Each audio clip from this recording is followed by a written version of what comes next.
Hello everyone, कैसे हैं आप सभी। My name is Sushil Kumar Pal and welcome to my YouTube channel. तो लास्ट पार्ट में हमने ये डिस्कस कर लिया था कि किस तरह से कॉनकेव मिरर के केस में u versus b graph draw कर सकें। Okay, u versus b graph हमने ड्रॉ किया था, ये कुछ इस तरह से निकल के आया था। हमारे पास कुछ पॉइंट्स मिले थे, मैं उन पॉइंट्स को यहाँ पे हाईलाइट कर दे रहा हूँ दोबारा से। ये पॉइंट मिला था और ये पॉइंट मिला था। ये हमारा वर्टिकल एसिम्पटोट था u equals to minus f, and this ये हॉरिजॉन्टल एसिम्पटोट हुआ करता था u b equals to minus f. Okay, हमारे पास ये कुछ पॉइंट्स मिले थे, इन पॉइंट्स को ज्वाइन करके हमने ग्राफ ड्रॉ किया था। और ये ग्राफ किस फंक्शन के लिए था वो भी यहाँ पे लिख देता हूं। मेरे पास एक मेरा फॉर्मूला हुआ करता था 1/f equal to 1/v plus 1/u। ये फंक्शन हुआ करता था, ये फॉर्मूला हुआ करता था स्फेरिकल मिरर्स के केस में।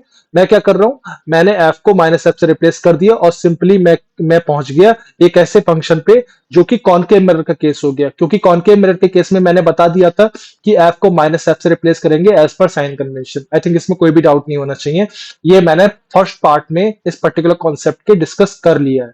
ठीक है, अगर आपको इसमें कोई डाउट है कि ये किस तरह से ये फंक्शन ड्रॉ किया है हमने, तो हाँ, आप इस पर्टिकुलर लास्ट पार्ट को देख सकते हैं। मैं इसका लिंक डिस्क्रिप्शन में डाल दूंगा, आप उस पर जाके फॉलो कर सकते हैं। ठीक है, उसको देख सकते हैं एक्चुअली में। तो जब मैंने ऐप को माइनस ऐप से रिप्लेस किया तो मेरे पास कुछ फंक्शन निकल के आ गया, सेम फंक्शन, ये वाला फंक्शन 1/-, यहाँ पे बोल सकते हैं minus f equal to 1/v plus 1/u।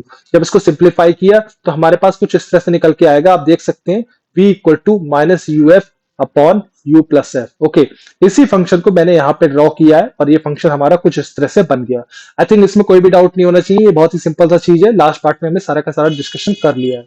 आप यहाँ पे क्या करने वाले हैं, इस पर्टिकुलर पार्ट में हम हम इस पर्टिकुलर ग्राफ को एनालाइज करने वाले हैं। कॉनकेव मिरर का ग्राफ जो बना है बी वर्सेस यू, इस पर्टिकुलर फंक्शन के लिए उसका एनालिसिस करने वाले हैं। तो कैसे करेंगे, देखना बहुत अच्छे से, क्योंकि ये बहुत ही इंपॉर्टेंट है और बहुत ही इजी वे में इसको समझेंगे। और इस तरह से हम जब इसको समझ जाएंगे ना, तो मैं गारंटी देता हूं कि कोई भी क्वेश्चन इस पर्टिकुलर कॉन्सेप्ट पे आप पे छूटेगा नहीं।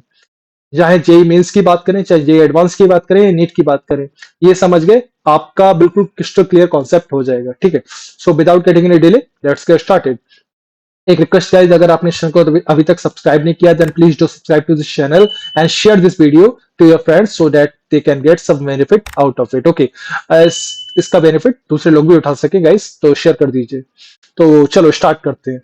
यहाँ पे कुछ पॉइंटर्स हैं जिसको समझना बाकी है, तो सबसे पहले मैं इस सबको इरेज करता हूँ और इस सबको इरेज करता हूँ और कुछ पॉइंट्स को मैं यहाँ पे डिस्कशन करने वाला हूँ, जो आप ध्यान में देना, जिस एनालिसिस करने से पहले ये हमको काम में आने वाले हैं। ठीक है, तो ये इस तरह से ग्राफ हुआ करता था, ये इनफाइनाइट पे टच करने वाला है इस हॉरिजॉन्टल एसिम्पटोट पे। ठीक है, तो यहाँ पे सबसे पहले मैं क्या करूंगा, एक कॉनकेव मिरर बनाऊंगा और उसके बारे में थोड़ा सा डिस्कशन करेंगे और आपको समझाऊंगा कि किस तरह से हम उसको एनालाइज कर सकते हैं। ठीक है, ये सपोज देखो, ये हमारा कोई कॉनकेव मिरर है, हम देख सकते हैं यहाँ पे। Suppose this is the concave mirror. Okay, I think इसमें कोई भी डाउट नहीं होना चाहिए। मैंने एक कॉनकेव मिरर ड्रॉ कर लिया इस तरह से। मैं क्या कर रहा हूँ, कॉनकेव मिरर का ये ऑप्टिकल एक्सेस हो जाएगा, ये बोल सकते हैं प्रिंसिपल एक्सेस हो जाएगा, ये हमारा हो जाएगा प्रिंसिपल एक्सेस। चलो, हो गया काम हमारा। अब क्या करने वाले हैं, प्रिंसिपल एक्सेस, और ये पोजीशन एक्चुअली में एरो रिप्रेजेंट कर रहा है कि ये प्लस ये इनफाइनाइट की तरफ में बहुत दूर है ये पॉइंट। ठीक है, और ये वाला एरो क्या रिप्रेजेंट कर रहा है, इधर वाला एरो ये कह रहा है कि मिरर के बिहाइंड ये पॉलिश्ड एरिया है, तो पॉलिश्ड एरिया के पीछे का सामने वाला एरिया, ये वाला एरिया एक्चुअली में क्या रिप्रेजेंट करेगा, this is behind the mirror. Okay, तो मैं यहाँ पे इसको लिख दे रहा हूँ एक साइड में कि आपको कोई भी डाउट ना रहे। ओके, तो यहाँ पे बोल सकते हैं this is behind. Okay, behind, ये बिहाइंड वाला एरिया कहलाता है। ठीक है, और ये एक्चुअली में मिरर के सामने में जितना एरिया उसको बोलते हैं इन front of area. Okay, mirror के सामने वाला एरिया। ओके, तो यहाँ पे बोल सकते हैं इन फ्रंट, इन फ्रंट, तो ये वाला एरिया कहलाता है, हमको पता लग गया। ठीक है, यहाँ पे हम कुछ पॉइंट लिख देते हैं, this is going to be focus, और यहाँ पे सेंटर ऑफ कर्वेचर हो गया। अब एक बात समझने की है, हमने साइन कन्वेंशन किया था, तो u एंड b नेगेटिव है या पॉजिटिव, ये उस बात पे ज्यादा इफेक्ट डालेंगे कि ऑब्जेक्ट रियल होगा या फिर वर्चुअल होगा, या फिर इमेज रियल होगा या वर्चुअल होगा। तो साइन कन्वेंशन को थोड़ा रिकॉल करेंगे और यहाँ पे कुछ पॉइंट्स को यहाँ पे लिखने वाले हैं। ठीक है, उसके बाद में हम अपने मेन कॉन्सेप्ट पे जाएंगे। यहाँ पे समझने की कोशिश करना गाइज, मैंने क्या बोला था, सपोज यहाँ पे एक ऑब्जेक्ट रखा हुआ है इन front of the mirror. In front of the mirror का क्या मतलब है कि मैंने मिरर के सामने रख दिया, तो ये एक्चुअली में पोल कहलाएगा। तो पोल कहलाएगा। तो इन फ्रंट ऑफ द मिरर की बात करें तो हमारा ऑब्जेक्ट अगर हमने इन फ्रंट ऑफ द मिरर रख दिया तो उस केस में क्या होने वाला है, तो ये चीज हम समझते हैं थोड़ा सा। ठीक है, पहले मोटा मोटा समझेंगे, मतलब बेसिक ओवरऑल आइडिया समझेंगे, उसके बाद में हम मेन कॉन्सेप्ट पे जाएंगे। सपोज मैंने यहाँ पे एक ऑब्जेक्ट रख लिया, एक ऑब्जेक्ट कुछ इस तरह से, ये सपोज एक आदमी खड़ा हुआ है ऐसे, एज ए ऑब्जेक्ट मान सकते हैं। और ये ऑब्जेक्ट कहाँ पे रखा हुआ है, centre of curvature and infinite के बीच में रखा हुआ है। यहाँ पे बोल सकते हैं this is beyond centre of curvature, centre of curvature के लेफ्ट में और इनफाइनाइट के बीच, मतलब साइड में, राइट में हम बोल सकते हैं। तो ये बोल सकते हैं इन फ्रंट ऑफ द मिरर रखा हुआ है, एंड यहाँ पे क्लियरली बोल सकते हैं ये बियॉन्ड सेंटर ऑफ कर्वेचर रखा हुआ है, सेंटर ऑफ कर्वेचर से दूर रखा हुआ है। ठीक है, और एक बात और ये भी बोल सकते हैं कि ये इन फ्रंट ऑफ द मिरर रखा हुआ है। तो इस केस में ये बताओ, ये object real, of course real है ये ऑब्जेक्ट, तो इस केस में यू की वैल्यू क्या होगी, नेगेटिव होगी पॉजिटिव होगी?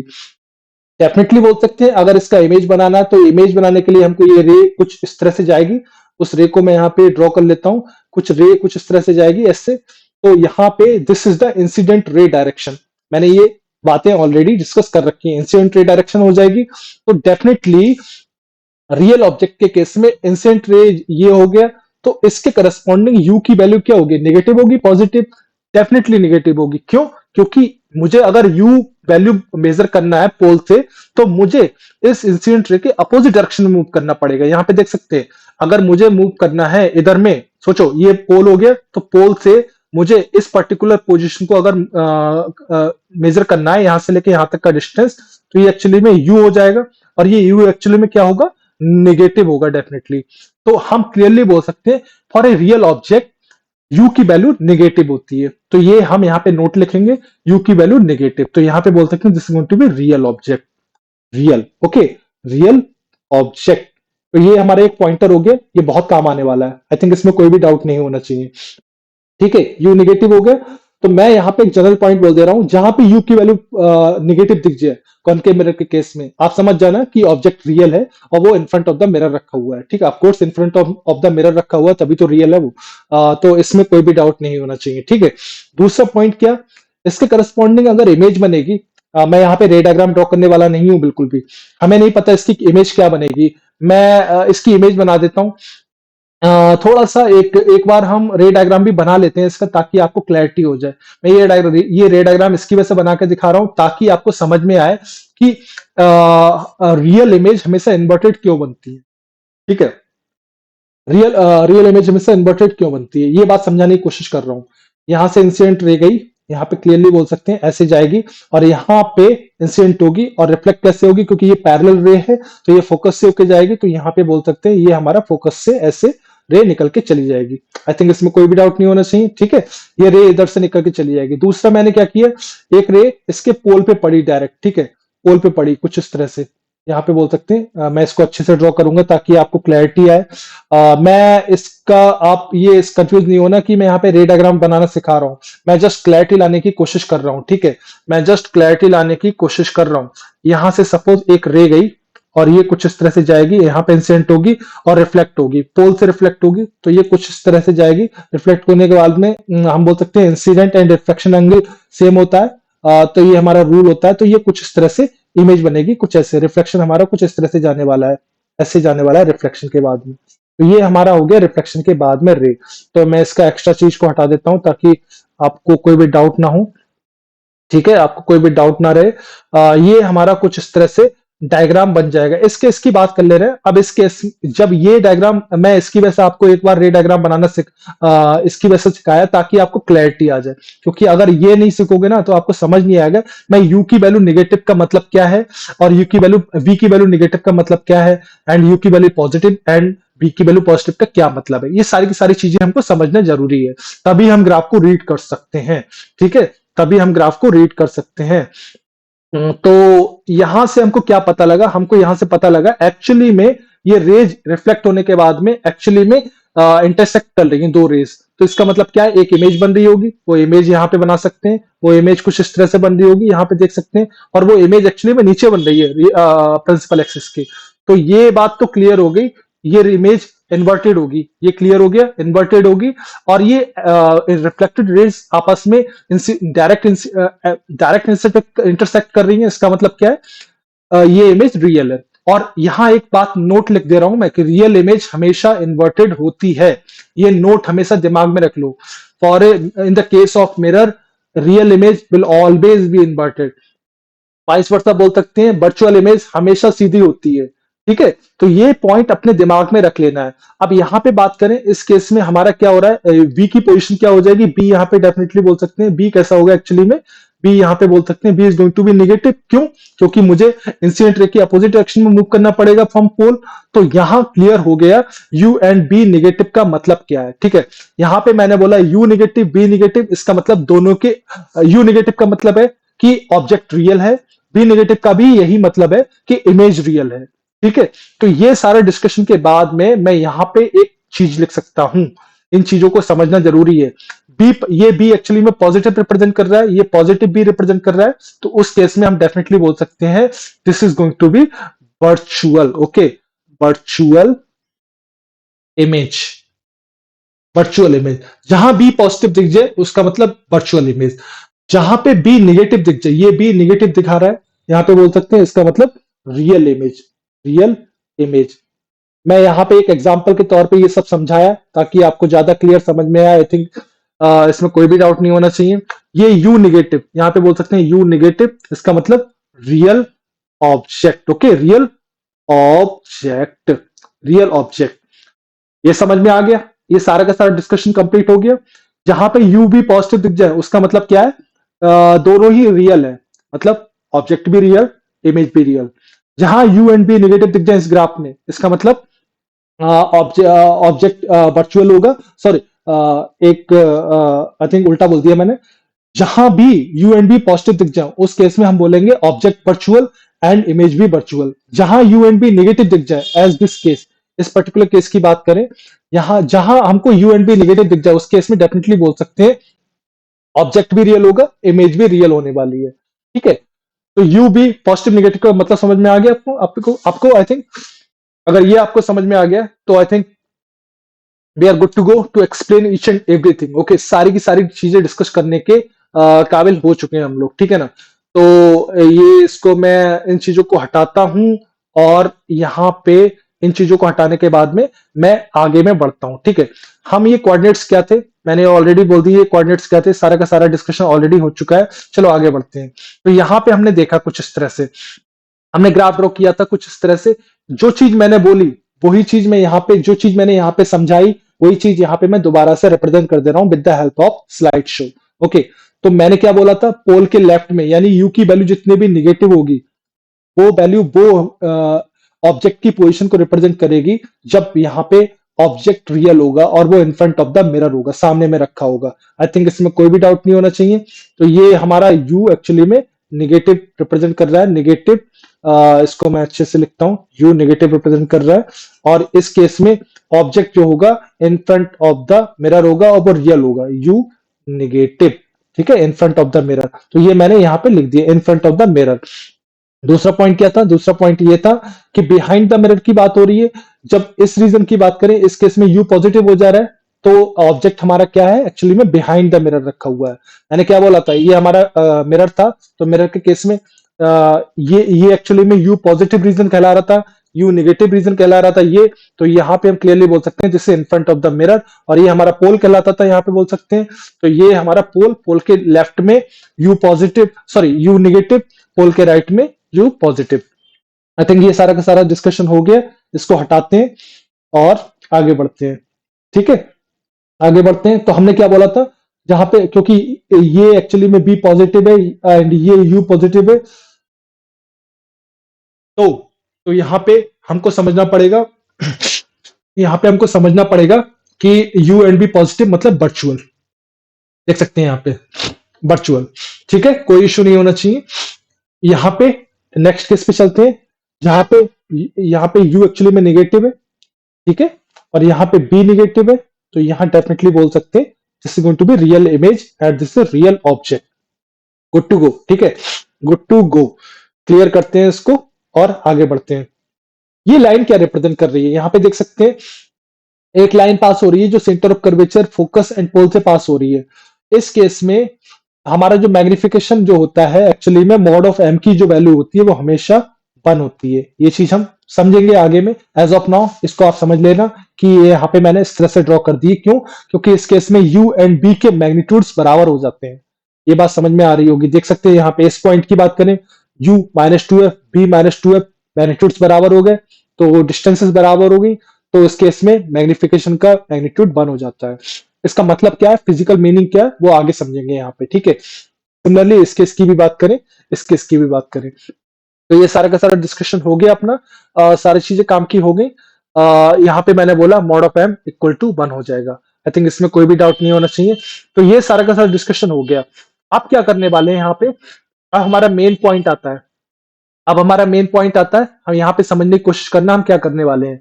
देखो, हमारा ऑब्जेक्ट हम रीजन में बांट दिया। हमारा एक रीजन तो ये हो गया, ये रीजन वन, रीजन वन की बात कर रहे हैं।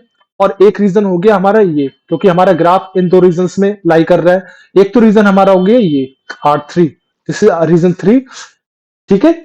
एंड ये हो गया हमारा रीजन 4। इन सारे रीजंस को यहाँ पे स्टडी करने वाले हैं to understand the whole concept of concave mirror. Okay, concave mirror से इमेज फॉर्मेशन किस तरह से होने वाला है, वो सारा का सारा डिस्कशन करने वाले हैं। तो हम रीजन वन की बात कर लेते हैं आज, ठीक है। In the next part of the video we will see region 2 and 3 and so on. Okay, और पूरा का पूरा डिस्कशन डिटेल में करने वाले हैं गाइस। इसको मैं चाहूं तो 5 मिनट में भी निपटा सकता हूं, इसको मैं चाहूं पार्ट बाय पार्ट अच्छे से एक्सप्लेन करके निपटा सकता हूं। तो मैं चाह रहा हूं इसको पार्ट बाय पार्ट अच्छे से एक्सप्लेन करूं ताकि आपको कोई भी डाउट ना रहे, ठीक है। तो मैं इस सबको हटाता हूं, इस सबको हटाता हूं, और हम इस पर्टिकुलर केस में चलते हैं रीजन वन। रीजन वन का मतलब क्या है, यहां पे समझना है रीजन वन का मतलब क्या है। जब ऑब्जेक्ट कहां पे रखा हुआ है, object is between between infinite and centre of curvature. Infinite and centre of curvature, infinite कौन सा है, हम बोल सकते हैं इनफाइनाइट का मतलब negative infinite, and centre of curvature, centre of curvature हमारा क्या रिप्रेजेंट कर रहा है, सेंटर ऑफ कर्वेचर का मतलब क्या है, u equal to minus two f. ये हमारी u equal to minus f line represent कर रही थी, तो ये हो जाएगा u equal to minus two f. I think इसमें कोई भी डाउट नहीं होना चाहिए। तो इसका मतलब हमारा सिर्फ ये है, ऑब्जेक्ट हमारा इस रीजन में लाई कर रहा है, ऑब्जेक्ट हमारा इस रीजन में लाई कर रहा है। आई थिंक इसमें कोई भी डाउट नहीं होना चाहिए, ये चीजें क्लियर होनी चाहिए। मैंने ये बोल दिया कि in front of the mirror lie कर रहा है। यहाँ पे रीजन वन का मतलब है कि रीजन वन का मतलब ही ये है कि object is in front of the mirror, और वो बियॉन्ड सेंटर ऑफ कर्वेचर, यानी सेंटर ऑफ कर्वेचर के लेफ्ट में, और इधर में नेगेटिव में जा रहा है, नेगेटिव इनफाइनाइट में, ठीक है। ये एक्चुअली में नेगेटिव इनफाइनाइट रिप्रेजेंट कर रहा है, ठीक है ना। आई थिंक इसमें कोई भी डाउट नहीं होना चाहिए। ये u equal to negative infinite and ये region u equal to minus two F, और हमने बोल दिया हमारा ऑब्जेक्ट इन्हीं दो रीजन के बीच में है, क्योंकि हम इस पर्टिकुलर रीजन के बारे में बात करने वाले हैं। तो इसके रीजन में हमारा ग्राफ कहाँ कहाँ कर रहा है, देख सकते हैं यहाँ पे हमारा ग्राफ, ये एक्चुअली में ग्राफ रिप्रेजेंट कर रहा है इस पर्टिकुलर रीजन में। तो यहाँ पे अपने को समझने की कोशिश करना है, ठीक है, कि क्या कर सकते हैं। हम नेचर निकालने वाले हैं, नेचर कैसे निकलेगा इमेज का इस पर्टिकुलर केस में। सपोज हमारा ऑब्जेक्ट कुछ इस तरह से रखा हुआ है, मैं ऑब्जेक्ट को भी बना देता हूँ। ऑब्जेक्ट हमारा कुछ इस तरह से रखा हुआ है, सपोज ये लाइक दिस, ओके। ये हमारा ऑब्जेक्ट है, कुछ इस तरह से रखा हुआ है, ठीक है। ऑब्जेक्ट इस पर्टिकुलर रीजन में कहीं भी हो सकता है। तो ऑब्जेक्ट इस तरह से रखा हुआ है, इसके करस्पॉन्डिंग u का वैल्यू क्या हो जाएगा, देखो u का वैल्यू जहां पे ग्राफ होगा उसके करस्पॉन्डिंग ही तो u का एंड b का वैल्यू मिलेगा हमें, ठीक है। इस रीजन की ही बात कर रहे हैं, ठीक है। तो u तो हमारा हो गया ये हॉरिजॉन्टल वैल्यू, यहां से लेके ये हमारा पॉइंट मिल गया, पॉइंट ऑफ फोकस देख सकते हैं, जो पॉइंट ऑफ कंसर्न है, ठीक है। इस ऑब्जेक्ट की लोकेशन के अकॉर्डिंग हमारा पॉइंट मिल गया ये, इसके करस्पॉन्डिंग हम देख सकते हैं u एंड b ग्राफ के अकॉर्डिंग निकाल सकते हैं बहुत आसानी से। हमें निकालना है नेचर, तो इस केस में डेफिनेटली बोल सकते हैं इस पूरे रीजन में, इस रीजन वन की बात करें, बताओ u नेगेटिव है कि पॉजिटिव, डेफिनेटली बोल सकते हैं u हमारा इस केस में definitely is going to be negative. u negative है, ये बात नोट हो गई, कोई इशू नहीं है। u नेगेटिव का मतलब क्या है बताओ, मैंने बोला था u नेगेटिव मतलब रियल ऑब्जेक्ट है और वो इन फ्रंट ऑफ द मिरर रखा हुआ है। आई थिंक इसमें कोई भी डाउट नहीं होना चाहिए। अब बताओ b की वैल्यू क्या है इस पर्टिकुलर रीजन में, b की वैल्यू लाई कर रही है, ये एक्चुअली में रिप्रेजेंट कर रहा है minus f line, b equal to minus f line, ये रिप्रेजेंट कर रहा है b equal to minus two f line. तो ये b की वैल्यू तो इस पर्टिकुलर रीजन में ही लाई कर रही है ना, इस पर्टिकुलर रीजन में ही लाई कर रही है, तो डेफिनेटली बोल सकते हैं इस पर्टिकुलर रीजन में b हमेशा नेगेटिव रहेगा। रिपीट कर रहा हूं, यहाँ पे b हमेशा नेगेटिव रहेगा, तो इसको मैं यहाँ पे बोल सकते हैं b is going to be negative for all, okay. इस पर्टिकुलर रीजन के केस में b हमेशा नेगेटिव रहने वाला है।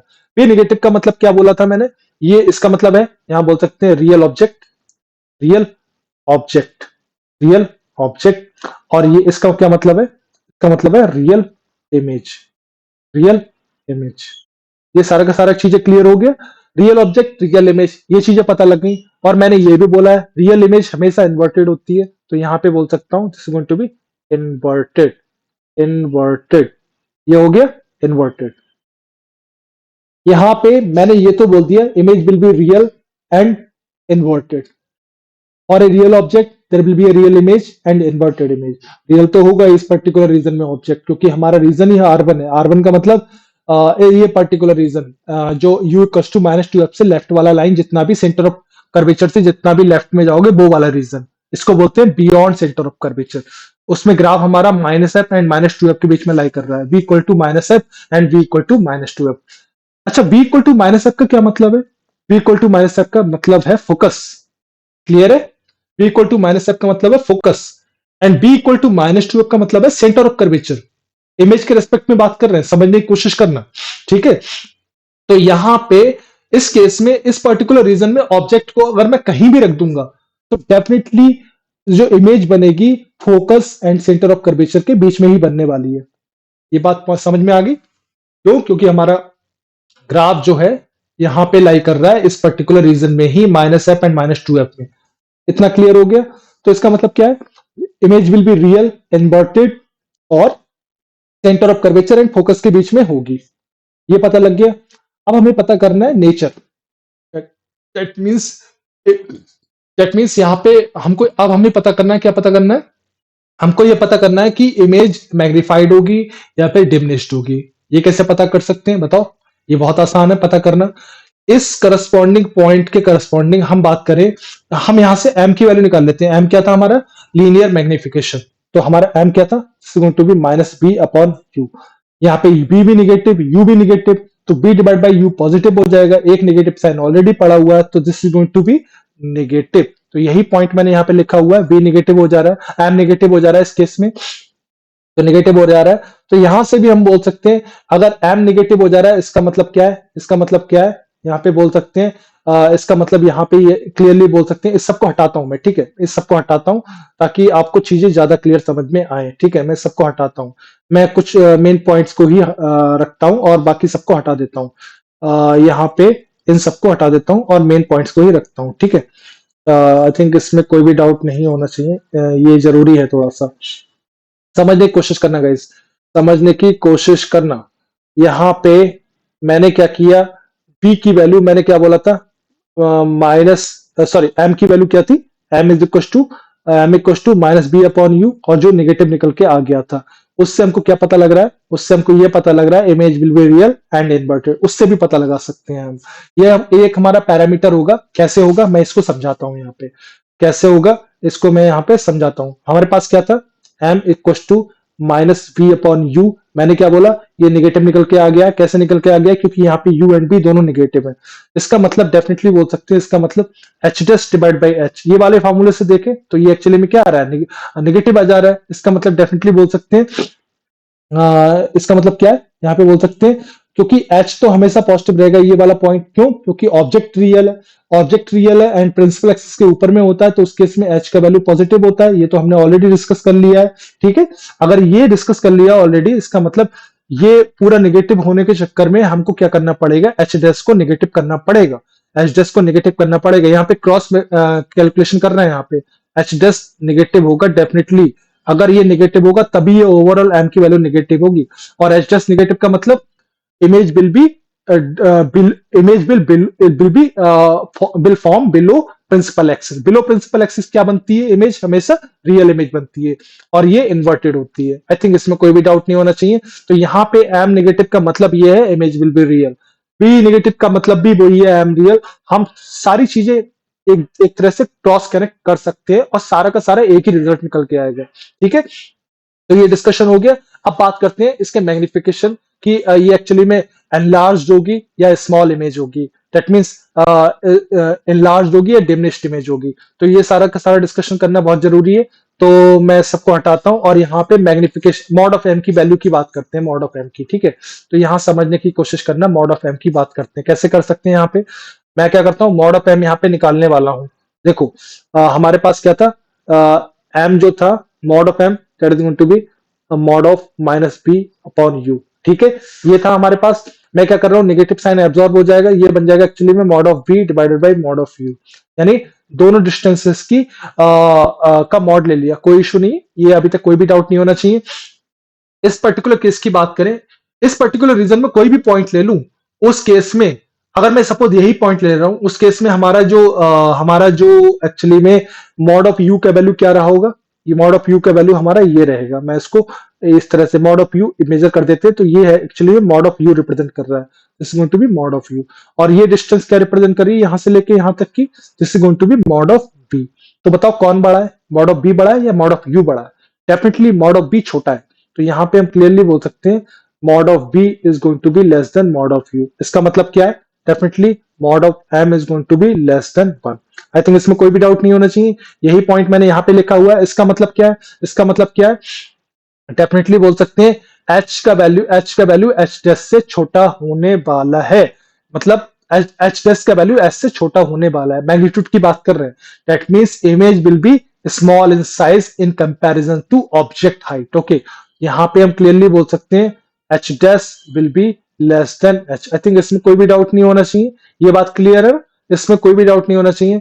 ये जो हो गया हमारा, इससे यहाँ कंक्लूजन निकल के आ रहा है, इससे ये कंक्लूजन निकल के आ रहा है कि image will be real, of course, क्योंकि एच टेस्ट नेगेटिव आ जा रहा है, रियल होगी, इन्वर्टेड होगी एंड स्मॉल इन साइज। तो हमारा कंक्लूजन सारा का सारा निकल के आ गया ये। इस सबको मैं डायरेक्टली बोल सकता था एक लाइन में, कैसे बोलता, हमारा ग्राफ यहां से यहां तक लाई कर रहा है, ऑब्जेक्ट हमारा सपोज यहाँ पे है, देख सकते हैं यहाँ पे है, तो इमेज कैसी बनेगी, इस पर्टिकुलर रीजन में ही बन सकती है, minus centre of curvature and focus के बीच में, क्योंकि हमारा ग्राफ जो है minus f and minus 2f line के बीच में ही लाइन ड्रॉ आई मीन लाई कर रहा है, ठीक है, लाई कर रहा है। आई थिंक इसमें कोई भी डाउट नहीं होना चाहिए। और इमेज कैसी बनेगी, क्योंकि यहाँ पे एम निगेटिव है, मतलब H dash divide by H negative हो जाएगा, एच तो पॉजिटिव है तो एच डैश निगेटिव होना पड़ेगा, इमेज विल बी इन्वर्टेड। तो हमारी इमेज कैसी बनेगी, इन्वर्टेड बनेगी।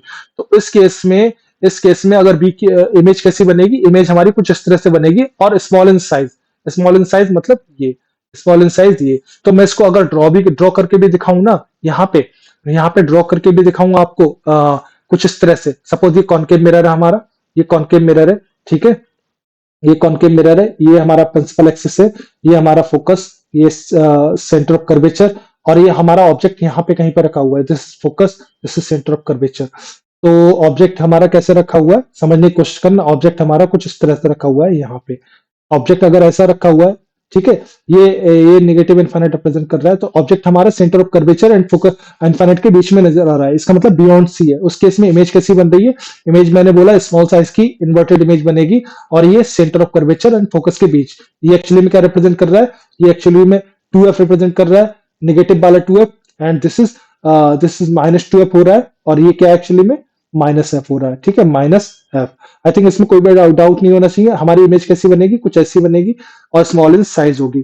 इसके कंपैरिजन में देखो, ये साइज स्मॉल, यहाँ पे इसको थोड़ा सा छोटा बना देते हैं ताकि आपको कंफ्यूजन ना हो, ये स्मॉल इन साइज होने वाली है, ठीक है, स्मॉल इन साइज होने वाली है। देखो इमेज ऐसी बन गई, और ये इन फ्रंट ऑफ द मिरर बन रही है, तो डेफिनेटली बोल सकते हैं, ठीक है, और ये सेंटर ऑफ कर्वेचर फोकस के बीच में लाई करेगी। तो ये सारा का सारा हो गया डिस्कशन इस पर्टिकुलर रीजन का। आप क्या करने वाले, इन्हीं पॉइंट्स को यहाँ पे लिख देता हूँ, इन्हीं पॉइंट्स को यहाँ पे लिख देता हूँ। मैंने ये बोला था real image will always be inverted, ये डिस्कशन ऑलरेडी मैंने यहाँ पे कर दिया। क्यों इन्वर्टेड है, मैंने ग्राफ के थ्रू समझा दिया, मैंने इवन रे डायग्राम के हेल्प से भी समझा दिया, छोटा सा, just for the understanding purpose. और मैंने बोल दिया कि image will be what, image will B यहाँ पे बोल सकते हैं will form between centre of curvature and focus. ये सारा का सारा डिस्कशन हो गया। Image will be real and diminished, ठीक है, क्लियर हो गया। Image will be real, inverted, हमें रियल होगी तो इन्वर्टेड भी होगी, और डिमिनिश्ड होगी मतलब स्मॉल इन साइज होने वाली है। तो ये डिस्कशन हो गया क्लियर, सब कुछ क्लियर होना चाहिए, ठीक है। एक पॉइंट और रह गया है, एक पॉइंट और रह गया है इसमें। अब देखेंगे यहाँ पे ऑब्जेक्ट का मोशन। मैं क्या कर रहा हूं, इसी पर्टिकुलर रीजन में ऑब्जेक्ट के मोशन की बात कर लेते हैं। तो देखो ऑब्जेक्ट के मोशन की बात कर लेते हैं, ये एक्चुअली में मॉड ऑफ एम है, ठीक है, मॉड ऑफ एम। ऑब्जेक्ट के मोशन की बात कर लेते हैं। हमारा रीजन क्या था? हमारा रीजन तो यही है, ठीक है। हमारा समझ लो कि ऑब्जेक्ट यहाँ पे रखा हुआ था कुछ इस तरह से, बियॉन्ड सेंटर ऑफ कर्वेचर, ठीक है, beyond of centre of curvature रखा हुआ था। मैंने क्या बोला, सपोज ये ऑब्जेक्ट सेंटर ऑफ कर्वेचर से अवे इधर की तरफ में जाना शुरू कर देता है, towards negative infinite, that means in front of the mirror, in front of the mirror negative infinite में जाना शुरू कर देता है। तो इसका मतलब क्या है? यानी सेंटर ऑफ कर्वेचर से अवे जाना शुरू कर देता है। उस केस में हम क्या बोल सकते हैं इमेज के बारे में? इमेज कैसे मूव करेगा, इमेज का मोशन कैसा होगा, वो समझना है। तो यहां पे देखो, इसके करस्पॉन्डिंग हमारा यू क्या हो जाएगा? ये हो जाएगा, देख सकते हैं यू हमारा ये हो जाएगा। अब ये देखो, जब ये इधर जा रहा है तो ये एक्चुअली में इस ग्राफ के करस्पॉन्डिंग जाएगा, इस पर्टिकुलर ग्राफ के करस्पॉन्डिंग जाएगा, और ये इस तरह से जाते जाते जाते जाते जब ये इनफाइनाइट पे पहुंच जाएगा तो ग्राफ कुछ इस तरह से चला जाएगा। आई थिंक इसमें कोई भी डाउट नहीं होना चाहिए। तो ये इस ग्राफ को रीड करने की समझना, इस ग्राफ को रीड करने का कोशिश करना, ठीक है, इस ग्राफ को रीड करने का कोशिश करना। यहां देखो, जब इस पॉइंट से जब ऑब्जेक्ट इधर मूव करेगा, सपोज इस पोजीशन पे आ जाएगा, यहां पे आ गया, सपोज इस पोजीशन पे आ गया, इसका मतलब क्या है? ये एक्चुअली में इधर से इधर मूव कर गया, यहां पे देख सकते हैं इधर से इधर मूव कर गया। इसका मतलब क्या है? मॉड ऑफ वी का value, sorry, mod of you का वैल्यू क्या हो जा रहा है? मॉड ऑफ यू मतलब क्या है? पोल से ऑब्जेक्ट का distance in front of the mirror. Mod of you की बात कर रहे हैं, इसको हटाता हूं, मॉड ऑफ यू की बात कर रहे हैं। मॉड ऑफ यू एक्चुअली में क्या हो जाएगा? This is going to be mod of u. Definitely बोल सकते हैं वो इंक्रीज हो जाएगा, डिक्रीज हो जाएगा, बताओ। यहाँ पे u का वैल्यू निगेटिव में और बढ़ जा रहा है, इसका मतलब मॉड ऑफ u एक्चुअली में इंक्रीज हो गया होगा। ये तो इसमें कोई भी डाउट नहीं होना चाहिए, ये क्लियर हो गया। यहां से एक बात पता लग गई। दूसरा पॉइंट क्या है? b एक्चुअली में ऊपर की तरफ मूव करता जा रहा है, देख सकते हैं जैसे जैसे इधर मूव कर रहा है, और इसके करस्पॉन्डिंग b क्या हो जाएगा हमारा? ये हो जाएगा, देख सकते हैं। तो इसका मतलब क्या? पहले b हमारा ये था, इसके करस्पॉन्डिंग था, उसके बाद में b हमारा इसके करस्पॉन्डिंग हो गया, ठीक है। उसके बाद में हम b हमारा हो गया इसके करस्पॉन्डिंग, ठीक है, इसके करस्पॉन्डिंग हो गया। तो यहां से समझने की कोशिश करना गाइस क्या हो रहा है, ठीक है। हमारा हमारा जो ऑब्जेक्ट का लोकेशन इस हॉरिजॉन्टल लाइन के करस्पॉन्डिंग हो गया, तो बी तो हो गया, पोल के डायरेक्शन में मूव कर गया ना। एक्चुअली में बी का नेगेटिव मैग्नीट्यूड और कम हो गया। इसका मतलब बात करें तो ये एक्चुअली में मॉड ऑफ बी रिप्रेजेंट कर रहा है इस पर्टिकुलर केस में। पहले ये मॉड ऑफ बी रिप्रेजेंट कर रहा था, ठीक है, पहले ये मॉड ऑफ बी रिप्रेजेंट कर रहा था। इसका मतलब क्या है? डेफिनेटली मॉड ऑफ वी जो हो जा रहा है एक्चुअली में डिक्रीज कर रहा है। मॉड ऑफ वी डिक्रीज कर रहा है and mod of you increase कर रहा है। दो चीजें पता लगी हम जब हमने देखा कि ऑब्जेक्ट सेंटर ऑफ कर्वेचर से बियॉन्ड सेंटर ऑफ कर्वेचर से मिरर से दूर जाना शुरू कर देता है, उस केस में मॉड ऑफ यू इंक्रीज हो रहा है, मॉड ऑफ बी डिक्रीज हो रहा है। तो उस केस में हम यहां पे लिख देते हैं, जब ऑब्जेक्ट, यहां पे बोल सकते हैं जब ऑब्जेक्ट सेंटर ऑफ कर्वेचर से नेगेटिव इनफाइनाइट की तरफ मिरर के सामने में, ऑफ कोर्स नेगेटिव इनफाइनाइट का मतलब यही है, मूव करना शुरू करता है, तो उस केस में होता क्या है? उस केस में क्या होता है? मॉड ऑफ यू का वैल्यू तो हम बोल सकते हैं इंक्रीज होता है, लेकिन मॉड ऑफ वी का वैल्यू डिक्रीज होता है, ठीक है। मॉड ऑफ वी का वैल्यू डिक्रीज होता है। क्यों? क्योंकि हमारा ग्राफ कुछ इस तरह से देख सकते हैं, ऐसे ऊपर की तरफ में मूव करता जा रहा है। तो इसका मतलब क्या है? मॉड ऑफ एम जो होगा, this is going to be mod of v divided by mod of u. जब ये देखो, ये डिक्रीज कर रहा है और ये इंक्रीज कर रहा है, तो ये तो बोल रहा है ओवरऑल ये डिक्रीज ही करता जाएगा ना। इसका मतलब क्या है? मॉड ऑफ एम की वैल्यू डिक्रीज करती जा रही है, जैसे जैसे ऑब्जेक्ट सेंटर ऑफ कर्वेचर से अवे मूव करता हुआ नजर आ रहा है, ठीक है। इसका मतलब क्या है? इमेज का साइज छोटा होता जा रहा है। तो यहां से कंक्लूजन निकाल सकते हैं, इमेज का साइज छोटा होता जा रहा है जब ऑब्जेक्ट सेंटर ऑफ कर्वेचर से दूर मूव कर रहा है towards negative infinite in front of the mirror. Okay, तो ये चीज क्लियर होगी यहां से। तो हम, ये कंक्लूजन हो गया, तो इसको बोल सकते हैं, कुछ इस तरह से लिख सकते हैं। ये कंक्लूजन हो गया। और दूसरा पॉइंट, एक कंक्लूजन और कर सकते हैं यहां से, देखना, समझने की कोशिश करना। जब ये ऑब्जेक्ट यहां पे पहुंच जाएगा नेगेटिव इनफाइनाइट पे, जब ये ऑब्जेक्ट यहां पे पहुंच जाएगा, इसको मैं हटाता हूं, जब ये ऑब्जेक्ट नेगेटिव इनफाइनाइट पे पहुंच जाएगा मूव करते करते, तो उस केस में क्या हो रहा होगा? उस केस में सपोज ये ऑब्जेक्ट यहां पहुंच गया नेगेटिव इनफाइनाइट, यहां मूव करते करते, तो उसके केस में करस्पॉन्डिंग v का वैल्यू तो एक्चुअली में माइनस एफ हो जाएगा ना।